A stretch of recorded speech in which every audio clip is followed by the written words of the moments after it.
Ranking নিয়ে ফের দুঃসংবাদ পেল বাংলাদেশ ক্রিকেট দল। 2 মাসের ব্যবধানে আবারও 9 থেকে 10-এ নেমে গেছে মেহেদী মিরাজরা।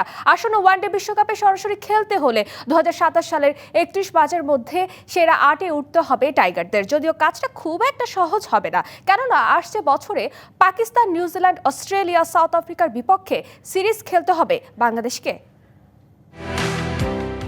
1 মাসেরও বেশি সময় ধরে ওয়ানডে ফরম্যাটের বাইরে বাংলাদেশ। আলোচনা কদিন ধরে যা হচ্ছে সব টি-20 ফরম্যাটকে ঘিরে। কেননা স্বাগতিক শ্রীলঙ্কার বিপক্ষে টি-20 সিরিজ জয়ের পর ঘরের মাঠে পাকিস্তানকেও সিরিজ হারিয়েছে টাইগাররা। বর্তমানে ব্যস্ততা চলছে এশিয়া কাপ ঘিরে, যা হবে শর্টার ফরম্যাটেই।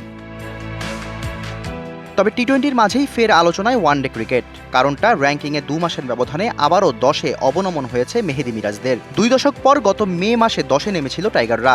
এরপর শ্রীলঙ্কার বিপক্ষে একটি ওয়ানডে জিতে এক ধাপ উন্নতি হয় বাংলাদেশের। এরপর এই ফরম্যাটে আর ম্যাচই খেলেনি বাংলাদেশ, তবে নামতে হলো 10-এ। বিপত্তিটা হয়েছে পাকিস্তানের বিপক্ষে উইন্ডিজের জয়ে। দ্বিতীয় ওয়ানডে জিতে 78 রেটিং পয়েন্ট নিয়ে তারা টপকে গেছে বাংলাদেশকে। র্যাঙ্কিংয়ের এই দুঃসংবাদ চিন্তার ভাঁজ ফেলছে 2027 ওয়ানডে বিশ্বকাপ ঘিরে। বৈশ্বিক এই আসরে সরাসরি খেলতে হলে 2027-এর 31 মার্চের মধ্যে সেরা 8-এ থাকতে হবে মিরাজদের, যেখানে স্বাগতিক হিসাবে জায়গা নিশ্চিত সাউথ আফ্রিকার ও জিম্বাবুয়ের। 14 দলের মধ্যে 4 দল যাবে বাছাই পর্ব খেলে।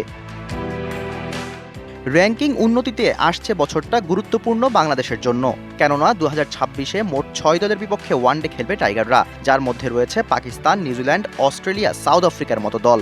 কাজটা যে খুব একটা সহজ হবে না তা দলের নামগুলো দেখেই বোঝা যায়। তবে কিছুটা স্বস্তি হতে পারে, এই বড় 4 দলের মধ্যে 3টি সিরিজই হবে ঘরের মাঠে। সেই সাথে চলতি বছরও মিরাজদের বিপক্ষে সিরিজ খেলতে বাংলাদেশে আসবে উইন্ডিজ ও আয়ারল্যান্ড।